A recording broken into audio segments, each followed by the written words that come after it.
The problems in this video all deal with applying the math to real situations. So in this first problem, we're told that a 5-year-old child weighs 42 pounds, an 8-year-old child on average weighs 57 pounds, and we're told to assume linear growth. So that's an important piece to notice. Assume linear growth, write the equation of a line. We're told that x is the age and y is the weight. And so now we're ready to write this. Let's get our 2 points. So age is x, so the first one is 5, and y is weight, so 42. And the second point would be 857. In order to write the equation of a line, we need slope. Remember, slope is the change in y over the change in x. So we've got 57 minus 42 over 8 minus 5. And we get 15 over 3 over 5. So in order to write that equation of a line, we can say y equals our slope 5. And we use this first point here, 542. So I'm going to do x minus 5 plus 42. And I'm done with that. In part B, I'm supposed to predict at what age they reach 100 pounds. 100 pounds, that would be weight. Weight is y. So I'm going to say 100 equals 5x minus 5 plus 42. Perhaps I subtract 42 in this step. So let's see, that'll get me 58. I'm going to multiply this out. 5x minus 25. I'm going to add 25. So I get 5x equal to 83. And then when I divide by 5, let's just get this real quick. 83 divided by 5 gives us our answer of 16.6. So 16.6 years old is when a typical child reaches 100 pounds. All right, now our next problems are not going to be linear at all. So let's take a look at this one. We're investing $1,000 in an account earning 2.95% interest compounded monthly, left it untouched. What's the balance after 18 months? This formula is given to you on this worksheet and also on the test, and you just need to recognize to use this one. The key here is to remember that t is time in years. So anytime you're doing these compound interest problem, that's t.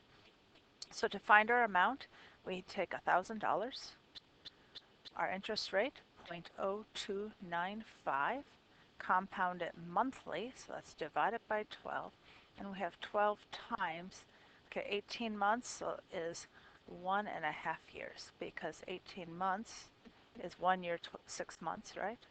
1 year and 6 months, and 6 months is half a year, so 1.5 years. Now the rest of it is just putting it in the calculator, of course. So let's just get a quick answer on that. Let's put this over here.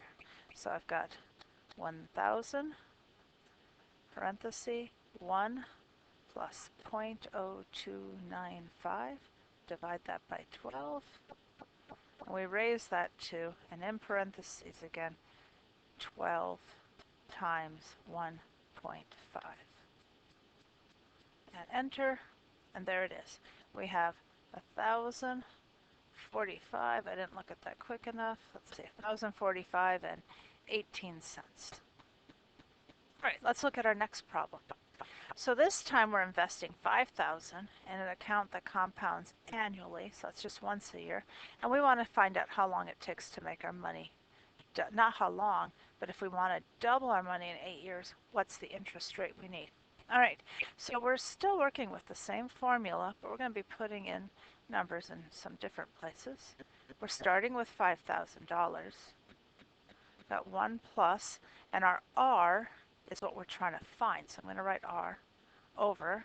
It's annually compounded, so that's just once a year.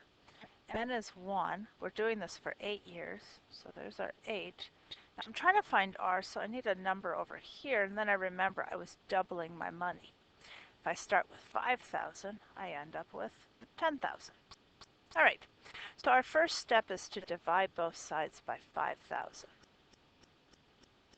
So the 5,000s cancel here, and I end up with 2 equals 1 plus R to the 8th. My next step to solve for R is to undo the 8th power. We can think of that as the 8th root, or taking it to the 1/8 power on both sides. When I do that, these cancel. And let's use our calculator to get 2 to the 1/8. So I take 2 to the 1 divided by 8. So there it is. When I hit enter, I get 1.0905. So 1.0905 equals 1 plus r. Subtract 1. R is 0.0905. And they asked for the answer looking like this, so my answer would be 9.05%.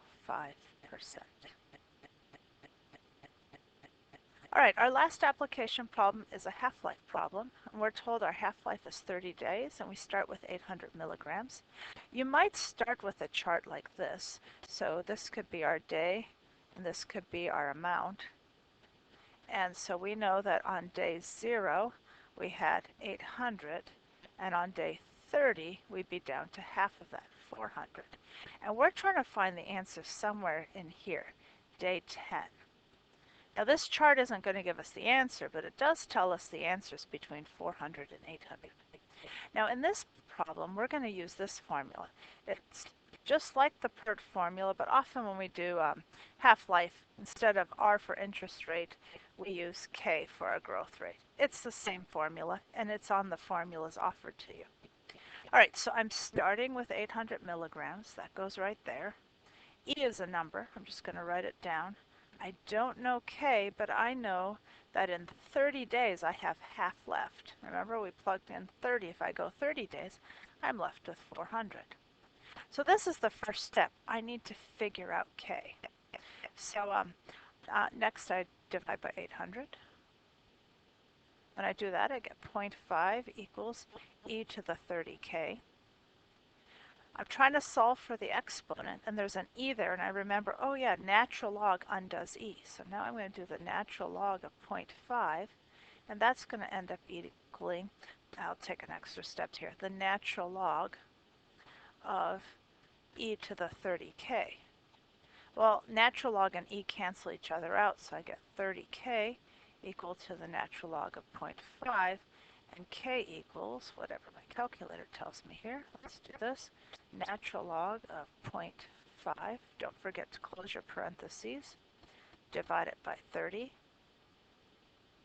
Oops, there it is.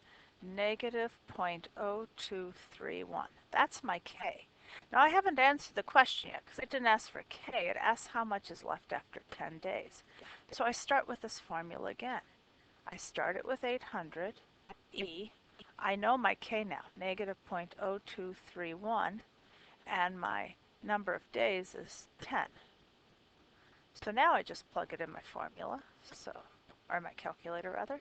800 second, here's e, to the, oops, I hit the wrong button. Let's go back here. So it's second on the ln key, there we go. So 800e, now I'm in the exponent, negative 0.0231 times 10. Press enter, and there's my answer. This is going to round real close to 635 milligrams.